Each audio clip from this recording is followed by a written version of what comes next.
I'm Nick Zeppos, Chancellor of Vanderbilt University. Welcome to the Zeppos Report, a podcast where I talk with the people shaping and helping us understand our world. My guest today is Suzana Herculano-Houzel, Associate Professor of Psychology and Biological Sciences at Vanderbilt. Suzana joined our faculty in 2016 after spending the bulk of her academic career in her hometown of Rio De Janeiro. Her groundbreaking work in neuroanatomy and refined ability to communicate this science is absolutely remarkable. In 2013, she became the first Brazilian to present a TED Global Talk. This video has now garnered more than 2.5 million views.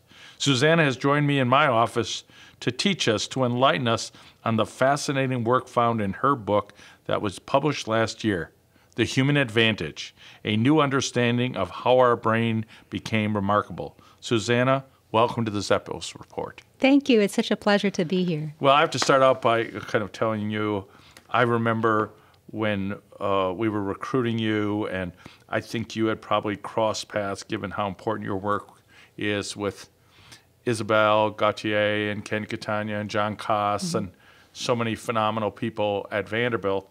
But I was really introduced to you because I, with great passion, read the New York Review of Books, and I get so much pride when I see a Vanderbilt faculty member reviewed or mentioned. And I was opening it up, and it was the review of your book with your picture. Yes. And in a lab, and I thought, wow, this is really important. And it was a good review, which made me so happy. It was a fabulous review. But we also say there's nothing worse than having your work ignored. But it was really featured widely in many, many outlets.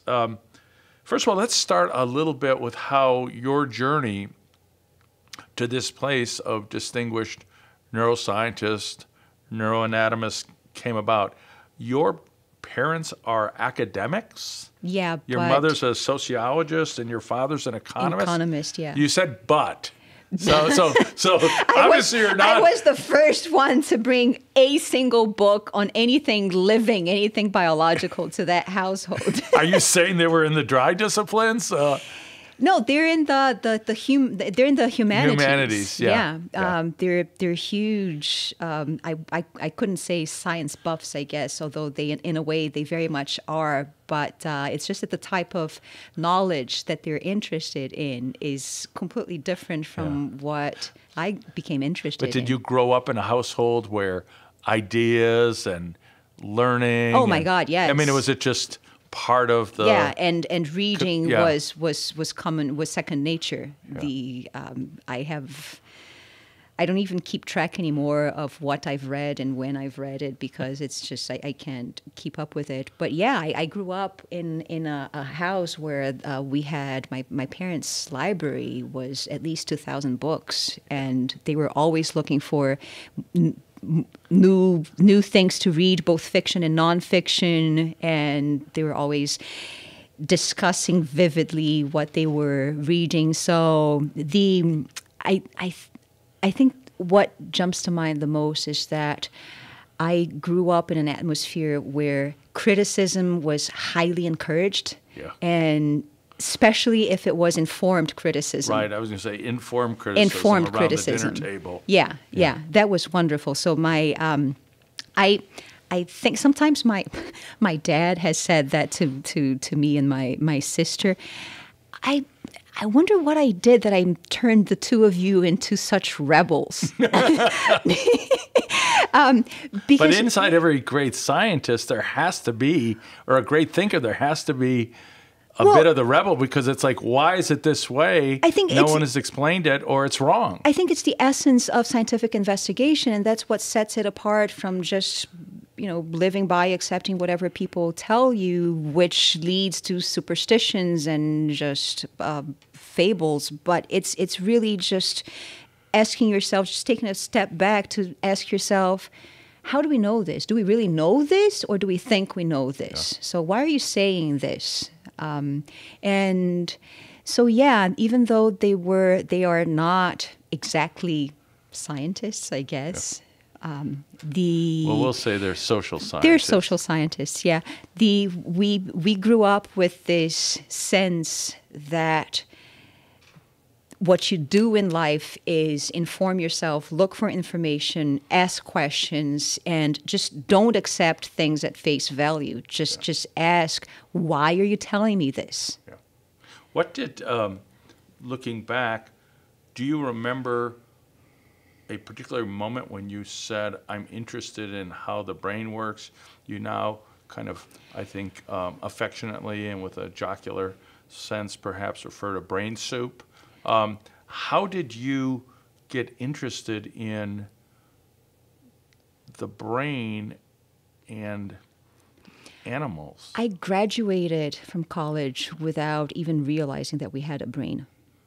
I first came to the U.S. in '92 to start graduate school, thinking that I was going to get a degree in genetics, in developmental genetics. So the cool thing back then was molecular genetics and investigating. And that was at Case Western? That was at Case Western in Cleveland, yeah. The molecular genetics. Yes, and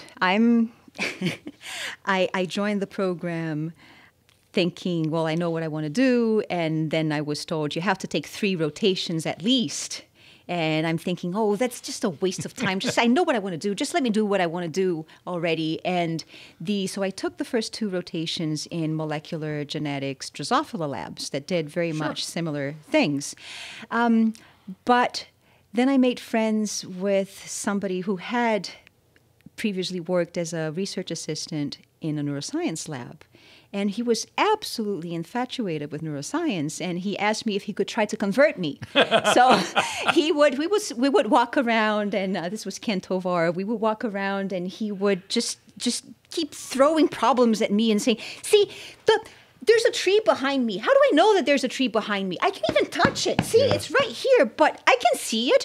How can I possibly know there's a tree still there?" And it just, I started realizing that there was this entire world out there that didn't stop at the doorstep of the lab, whereas the things that I was doing, and this is not at all to demean the people who think that molecular genetics is the coolest thing ever. Sure. Again, I think diversity is the most interesting thing. It's so great that a number of people don't think what I do is the coolest thing ever. But to me, I started looking at those little tubes of invisible molecules and thinking, I don't even know what's in here. I have to believe that the tests that I do to tell me what it is here. And do I really want to study this little part of this little chromosome of this of this animal that's expressed during only this period of time and become an expert in just that little thing? Or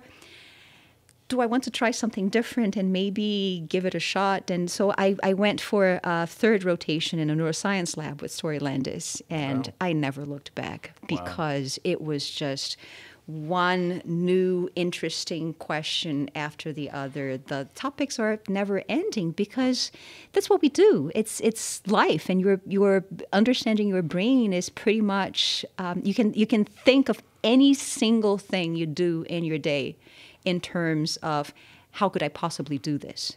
Do you think of yourself as a philosopher at times because of the questions you ask and what philosophers will say in response to you?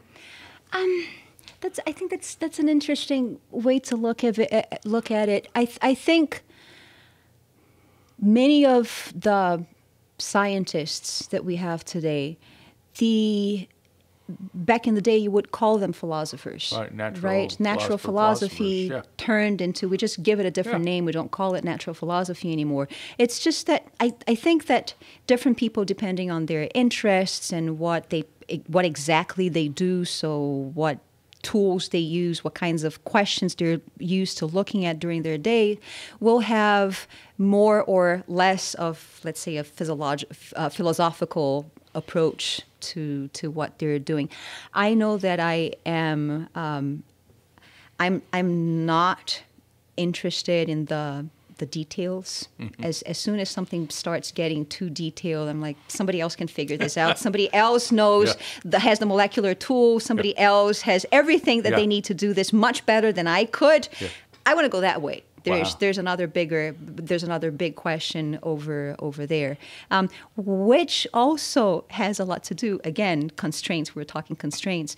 I was working in Brazil.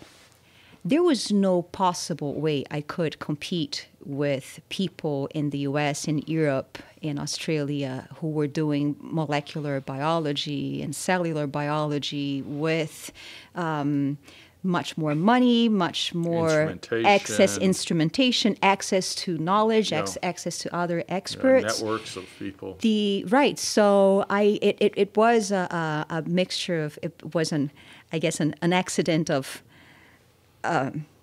circumstances that I became interested in. What I realized were these really basic questions about neuroscience. What are different brains made of, and what does that matter? How does the human brain compare to any other brain, big or small? And those were questions that I realized everybody thought that everybody else had already figured that out, and they had just moved on to the cool high-tech details. Right. And I started looking at the original literature, and I'm like, we don't know any of this. There's a bunch of intuitions here, but we don't really have the data to tell one way or the other. So, and I think I know a way to do this, and I think it's not even going to require a lot of money because I didn't even have a lab at the time. Wow. And I think I'm going to turn brains into soup. So I was lucky to find somebody who thought that the idea was not entirely preposterous. Yeah.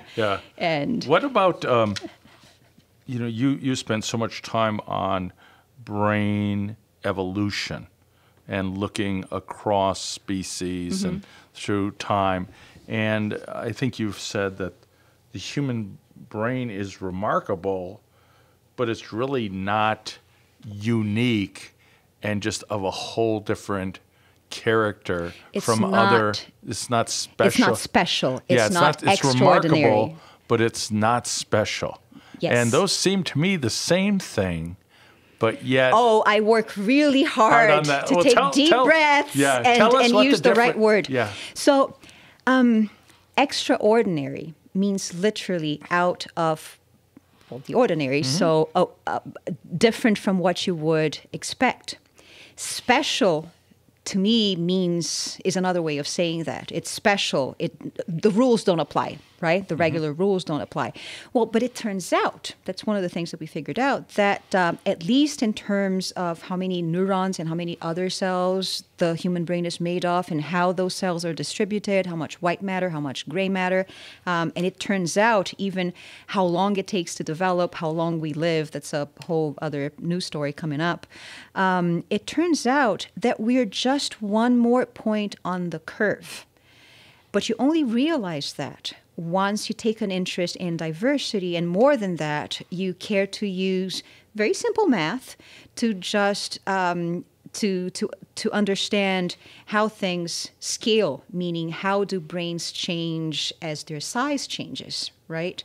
So once you study enough animals and enough primates and you start understanding those relationships, that's when you realize that the human brain is just one more dot right there on the curve, right there on the line where you would expect. So absolutely ordinary in that sense, right? Not special, not a deviation from the norm. We follow the same rules, but still, all the while, we do have that uniqueness of having the most neurons in the cerebral cortex of any species. We have that because we are primates. So we have just a regular standard primate brain and primate cortex that scaled exactly the way you could have predicted it to. But it so happens that we can afford a number of neurons in a primate brain that no other species can. And that, I believe, that's what the math shows. The only way to get that is if you cheat let's say, if you bend the rules of the game by putting all those neurons to use, and that's where technology comes in. I love to think of cooking as the very first type of technology. You think that cooking gave humans some big advantage? So here's the deal. No, you can do the math on how much energy different brains cost depending on how many neurons they have and how much energy the body that they come in would cost. And you can calculate based on how long it takes different species to eat per day, to eat enough calories per day to afford or to sustain all that. You can calculate what combinations of body size and brain size based on number of neurons would be viable. Now, the thing that we tend to forget, because we have beds and we have refrigerators, is that you have to be awake in order to eat. Mm-hmm. And if the food is not readily available at your fridge or maybe at the grocery store down the street, you're going to have to go look for it. Right. And so once you do all that math, and again, it's still very simple math, you realize that a primate that sleeps as much as we do and that had a brain like we do, we would have to spend 9.5 hours pretty much per day, every single day, looking for food, putting it in the mouth, chewing, until finally you can swallow it. 9.5 hours, yes, to have enough energy. And because we sleep, let's say we're at rest 8 to 9 hours per day, you could not possibly do that. If you look at other primates, the most that they can do, and this is a very hungry orangutan or gorilla, is they'll eat 8.5 hours per day. Wow. And they will still lose weight if there's a drought, if it's rainy, if it's just hard. So what that means is there's only so much food that you can get and ingest, and there's only so many calories that you can get from the food as is. And what the math shows is that if we still did all that like everybody else does, we're not viable. We could not be here. So what made modern humans possible was whatever trick our ancestors used that allow them to get more calories in less time, right? And cooking does just that. And so my definition of cooking is any type of modification that you do to your food before you put it in your mouth, right? So it sounds kind of gross, but it's really what you're doing is pre-digesting your food when you cook it.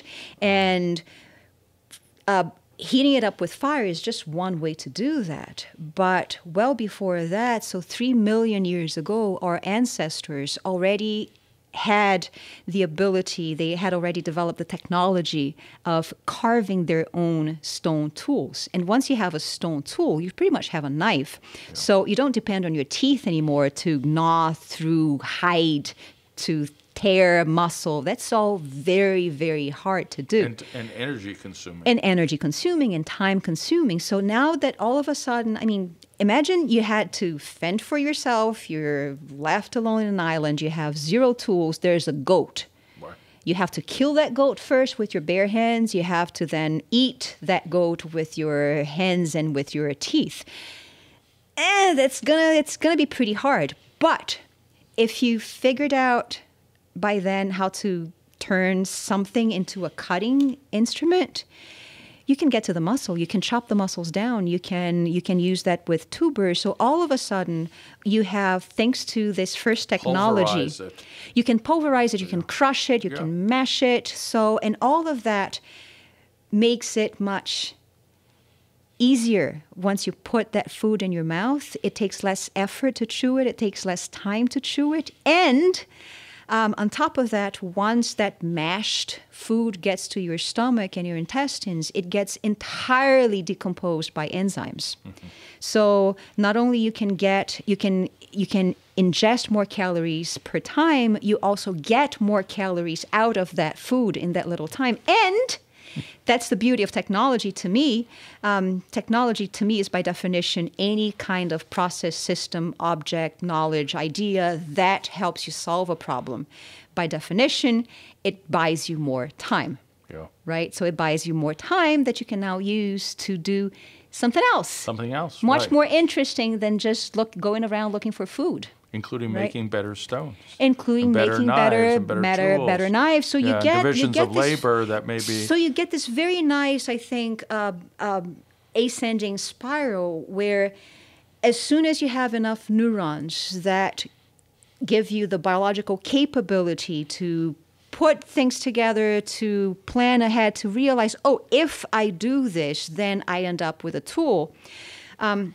That tool allows you to, in turn, make much better use of all those capabilities that you have. So biology begets technology that gets that biology turned into even fancier, more amazing abilities. And that is where science and education come in. That's education particularly because we're again too used to this idea that, oh, humans are awesome. The human brain is spectacular. It's different. It does all these cool things. No, it doesn't.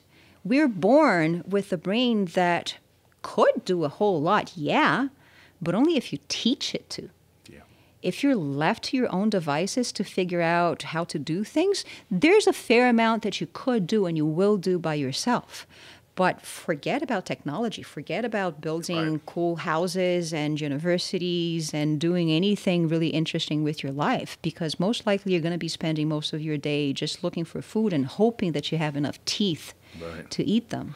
Yeah, and then you would also say that also allows for the flourishing of, painting on a wall or storytelling. Absolutely. That as we say, okay, we have more energy and we get more nutrition and we don't need to eat for 10 hours. We have time to sit and try to tell stories or create an epistemology or a metaphysics. Right, and going back to talking about different animals, that's when you realize that that's also not particular to humans. Animals love solving problems. That's how you train rats and monkeys and dogs. They love having something to work on, having a problem to solve, right? So what happens the instant that you've taken care of your calories already, you can look around and say, okay, what's next? What can I do? Yeah.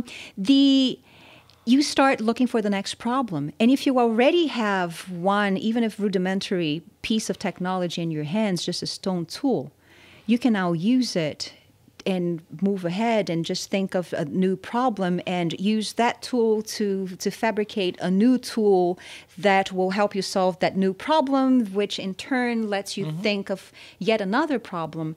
And so there's all this know-how, and which is how I like to think now of engineering. You have science, which is this systematic investigation and asking, do we really know this? And so you gain information that way, and you apply that information through technology, and that's what engineering is, in essence is to me. That's the application, of your discoveries, exactly, and that's why I think bottom line of how come I became so interested in all of this and in science communication as well was to realize that so many people just take that for granted. And you ask, well, school, why do I have to go to school? Do I need a college degree?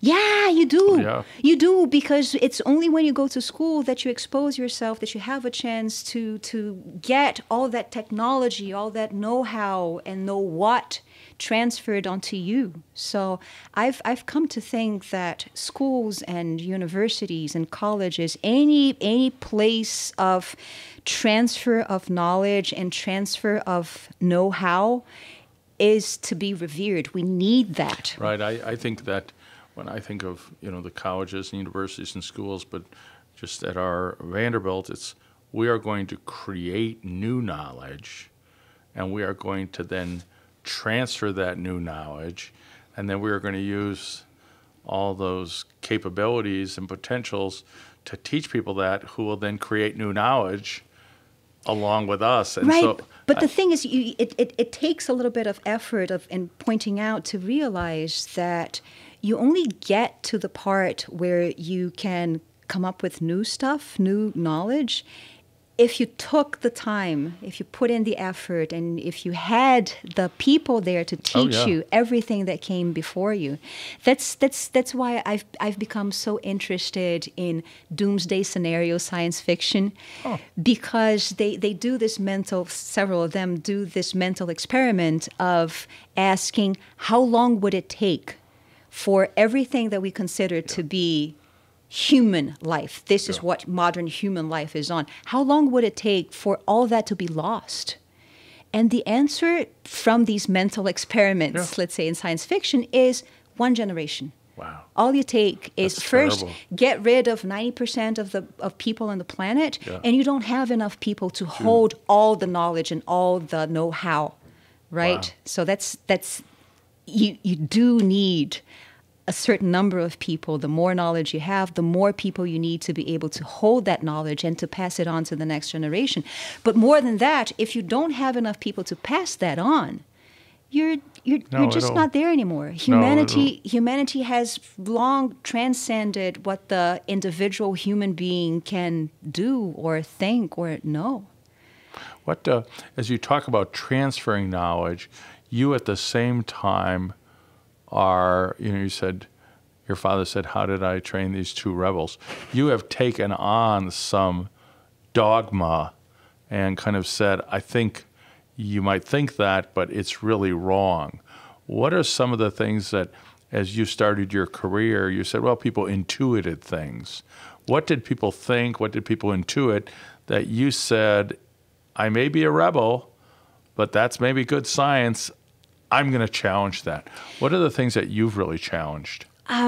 So I started out with the basic intuitive idea that if you take 2 brains of a similar size, they'll always have similar numbers of neurons. And if you take a bigger brain, it'll always have more neurons than a smaller brain, which is one of the problems when you consider where humans fit in this story, because elephants and so many whales and dolphins have bigger brains than humans do, right? So you would expect them to have more neurons than we do. The standard, again, intuitive answer by then was, well, humans may not have the biggest brain, but we sure have the most brain for the size of our body. We have a much larger brain than you would expect for the size of our body. And it turns out that once you have facts, you realize that it really doesn't matter what the proportion is. As long as you have enough neurons to do the job, let's say, you can get there. So I realized along the way that there were so many, there were all these basic ideas about how neurons are put together and how they vary, that they were all derived from the same basic intuitions that neurons are distributed in the same way, that if you have a bigger cortex, you have more neurons, and that's what makes them fold. Turns out it isn't.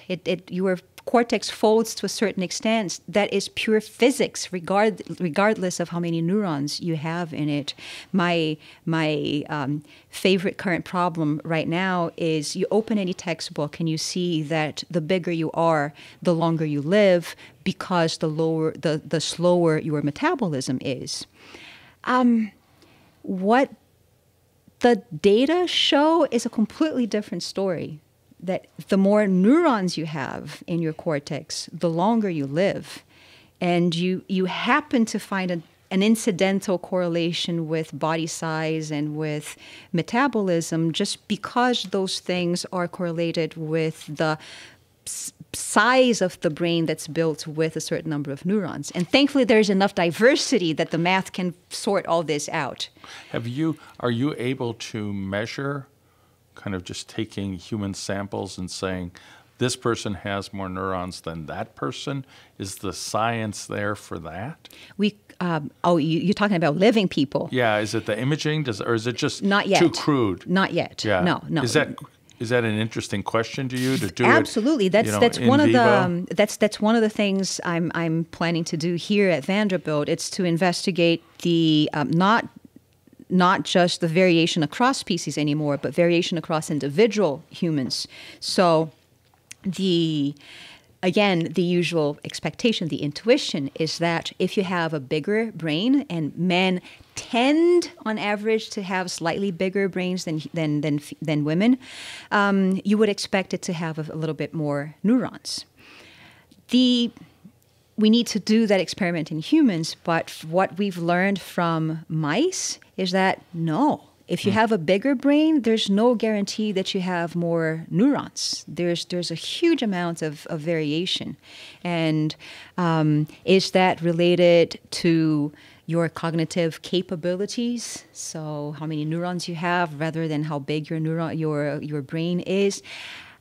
I like to think, and I kind of hope it's still a no, because so many things in neuroscience have taught us that when it comes to abilities, it's really what you do with your brain. Right. I think what we you don't want to be expect overly do. deterministic in saying, well, this is how you're wired. You'll do this, and unfortunately, Right. Nick will do this. see- And it's like, well, I'm not taking that for an answer. I think I can do more. Exactly. And the very fact that the very moment that you think, I think I can do more, you're exposing yourself, you're accepting the idea of exposing yourself to more of buying into bigger challenges. And the more you challenge yourself, guess what? The more you're going to be able to accomplish, right? So Is there any evidence that that sort of activity enhances the cortex through life? I know there's a lot of study of brain plasticity and change through time, and that's obviously, learning in essence, yeah, right? As you try to do Right. something, you start and you take a liking to the problem Right. itself. You expose yourself to it more and more, and what happens is your brain, because it's Sure, it's plastic, just it like- just adapts to it. it's like reading a foreign language. You become tennis. good at what you do. Yeah, that's what I tell students that a lot, and they said, "Oh, I'm really good in this, but I don't know if I like it." And I'm like, if you're really good in something, don't quite give it up, because you're not going to be good in everything, and develop that ability. Right. So I've started thinking that maybe what really makes a difference between what different people can achieve is just motivation. Or maybe it's a matter, I think there's one component of how intrinsically motivated you are, and how much, people call it now grit. How much right. grit you have to go Right. after something that interests you. But there's also an aspect there that I think there's an aspect that can be learned. You can be encouraged Right. to Well, I think that's pursue your very interests. much what we do on our campus, which Right. is, And opportunities. yeah, You need to have the yeah, opportunities. you say to a student, you might not have thought of it, but you're really good at X. Why don't you come to my lab? I mean, Right. that's the encouragement Yeah. and the development of that potential. I don't mean to make it sound like anybody can do anything. Sure. That's where I think it's really important and very handy, let's Right. say, to know your limitations. No, I mean, Biological limitations do exist, Yeah. right? There's a number of things I know I cannot do. I have learned my lesson. I will no longer try to do them. I rely on people to do those for me, because there's so many people who are so incredibly good at doing that. What do you make of all of this movement toward artificial intelligence, machine learning? Do you kind of see that as, oh yeah, that's what we should expect because the brain is a computer? Oh, I mean, the how brain do- is so much more than a computer. No, I'm not saying it is. I know. I don't buy any of this, but yet, it'll be like, all right, we're going to have autonomous vehicles. We don't need airline pilots. How do you, as a brain scientist, respond to computers will take over the human activities that we know? And I'm a skeptic, so Yeah, you don't have to. I think on hold the back. one hand, it's very natural to me. That's a very reasonable development that's a very reasonable consequence of everything that we have become able to do so far. Going to the refrigerator, right? just even That's where that. technology goes. Right. And again, if you go with this idea that technology is whatever helps you solve problems and buy more time to do something else much more interesting, then yeah, I mean, I think one has to remember that we have always had this tendency to demonize technology. Yeah. It just so happens that the state of the art, or what comes next right now, is artificial intelligence. Right. But we have demonized radios, and we demonized television, the internet, and televisions, and elevators, and take your pick, right? Yeah. So I think AI is just the current demon. On the other hand, I think, that's my suspicion, is that it is not going to go very far. And because exactly of what is different between a brain and a computer. Brains are biological systems. They self-organize. You don't have to put every single part and circuit together from scratch. It self-organizes as it goes through life, as it experiences different things. Computers have to be put together by design, piece by piece, one little thing by one little thing at a time. So you don't have self-organization there. So to me, the way I think about this, for artificial intelligence to actually become just as good as a living brain, it would have to assimilate biology into it. Guess what you have? A natural brain. No, I tell people, I said, well, all you're going to do is you're going to have the technology to make it biological. Exactly. That's exactly what I like to think. And if you had a human who said, I really want to be a computer, you'd be able to give them something to switch back to being human. Exactly. So I like to think that we are at that amazing point right now where you want to do things that only human brains, self-organized human brains that also come with a body, meaning they have feelings, they have emotions, that only they do, ask a person. You want to do something that doesn't require any of that, get out your computer, get out your tablet. Yeah. They can already do so much. The best thing is the two of them together. Yeah. Let me take you kind of back to the journey you were on and, growing up in Rio de Janeiro and doing science in Brazil, and now you're at a university in America. You also trained in Europe and at Case Western. Do you find that neuroscience is a global community of scholars? Oh, absolutely. And that you really benefit? I mean, you're here in Nashville, Tennessee, and we're thrilled you're at Vanderbilt, but yet you are from Brazil and you've trained around the world. Has that been an advantage to you, Suzana, to be such a connected globally? I think that's one of the things that we get from technology these days, that not only you can learn from so many different people, you can hop on a plane and expose yourself to different people who have different ideas, who look at the same data that you generated in a different way. One of the things that I felt I lacked very much when I was working in Brazil was exactly the ability to just walk down the hall and ask somebody a question. What I was doing there was just so completely different from what everybody else was doing and the questions that everybody else was thinking about, that I felt very isolated.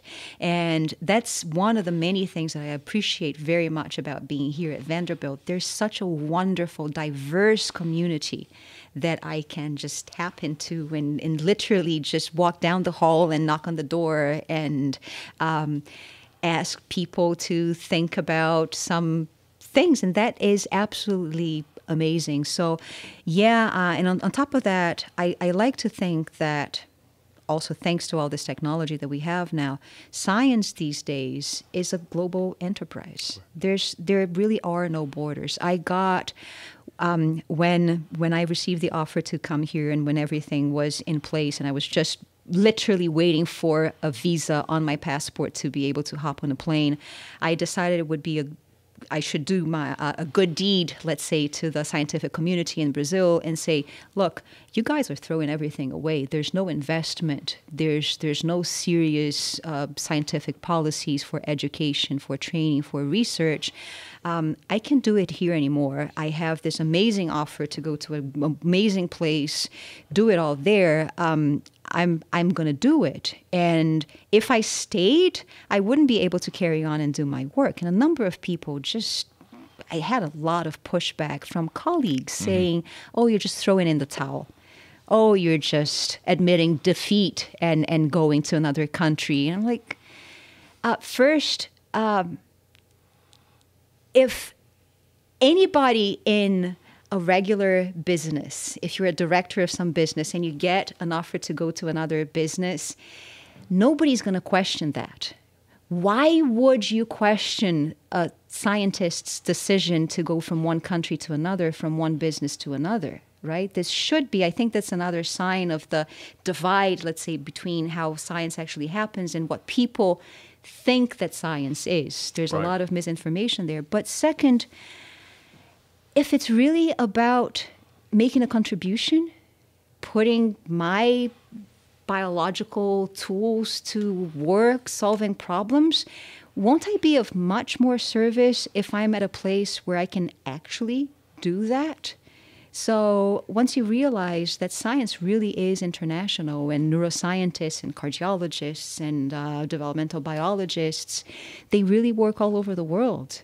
I think that's what we have to do now, is just make sure that we make good use of all these technologies and airplanes and internet and communication tools and podcasts. And bringing people from around the world. I exactly. agree with you. You know, whether it's Vanderbilt and then as a matter of national policy, we must invest in basic research and bringing from around the world and keeping in this country the most talented people with the greatest potential to fundamentally alter and improve the way we understand our world, our universe, and ourselves in this world and in nature. And I think that what worries me is, it doesn't worry me, I'm very, very optimistic about Vanderbilt and the direction we're going, and I think there's a lot of support nationally, politically, and locally for investments in science. But we are fortunate that we as a country have made those investments. Oh, absolutely. And it brings people from around the world who say, I have these questions I want to ask, and I think if I can make progress, I will leave the world understanding the world better. And that's what we should do, regardless of where it's going to happen. And that's absolutely amazing. But the one thing I would add to that is, it's actually, you're talking about making progress, and of course, it's easy to think of how positive that is, but I've taken a liking to reminding people of how scary it would be to not even have the opportunities in the schools and the colleges for people to just pass on what they already know, to just keep in place what we already know, so just keep the status quo. Yeah. I think it's too easy to think, just like it's too easy to not think about food because we have refrigerators. I think it's become too easy to think that, we don't have to do anything. We don't need to worry about education. Everybody will, life will go on as usual. It will go on as it is. I think the foundation of all that we do, even on the most cutting edge discoveries like you, starts out, and this is kind of when I teach, it's like, okay, what does that mean? What do we know? Yeah. And can you tell me what you have learned in interacting with your, peers and me, and immersing yourself in what we are exploring? So how do you know what we already know, and how do you know it? I know. Why do we know that we can say, okay, there is now a foundation of knowledge that we all have. Now is the time to then say, what about the next thing? But I think one of the most important things that the universities do and the colleges do and all the schools do is we're going to tell you what we know, and we're going to tell you why we know it. We're going to kind of unravel our epistemology. And that's the part I like the Yeah, best. and is then we can when teach we you all how know to that, think. Yeah. then you know how to think. You've kind of, and when I teach a lot, I'm a lot of my teaching is I want to know what you think from what you read. So what do I know you know? Exactly. And then I can get fancy off that. I can say, what about this? What about that? What about that? But yet I want to know you have immersed yourself in some body of knowledge, and you can articulate to me, this is what it is, and this is how I know it, and this is how I explain it. And I say, okay, now we're ready to go. And because we keep finding out more and more, exactly, it follows that you're going to have to stay at school for a longer and longer period of time. Longer period of time. School is no longer enough. Well, you now need college. College is no longer enough. You need a PhD to get to that point of being at the cutting edge, really. But then I think it's what I've always felt is what brought me into a university is however long I do it, I don't know a lot of things. That there's still so much that I don't know. Yeah, the more you know, the more you realize you don't know. And that what we're really doing is educating people to learn what we know, but then to say when you leave, you're going to have to relearn and rethink what you know. And I think that's what really makes for a great mind. Yeah. And that's what really, when you have a graduate student now, or I had law students, it's like, okay, you're going to graduate at this time. This is what we know. In 20 years, you're going to be in the lab. I need to develop in you the skills that say, here's what we know, here's why we know it, and then you're updating that and curious about it. So I think that lifelong curiosity of what do I know and why do I know it is absolutely probably the most important thing we give to our students. But see, that applies to everybody. Everybody. In a college or outside of college, anywhere. Let me just say this. I don't think at all that every single person on earth needs a PhD. I don't think that every single person needs to go to college for that matter. It's diversity. Yeah.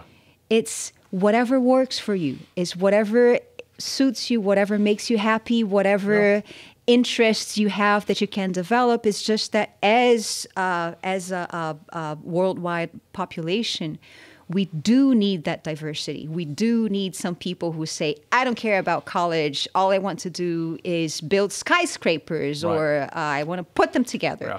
Yeah. But you also need the other people who know how to do the math and calculate material science. Exactly. Say, you never thought you could build something that looks like this. So again, and now you can. So again, it's diversity. That's the beauty to me in diversity.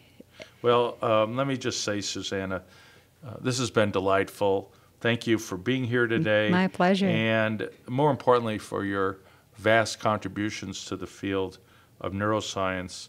My hope and my dream is that you and others will make Vanderbilt the greatest university that really asks and answers these fundamental questions about the brain and brain development and developmental evolution. It's like, who are we? And why are we the way we are? So it's an honor to have you here at Vanderbilt. And you can download this and other episodes of the Zeppos Report at vu.edu/Zeppos-report. vu.edu/Zeppos-report. Thank you, Suzana. Thank you so much.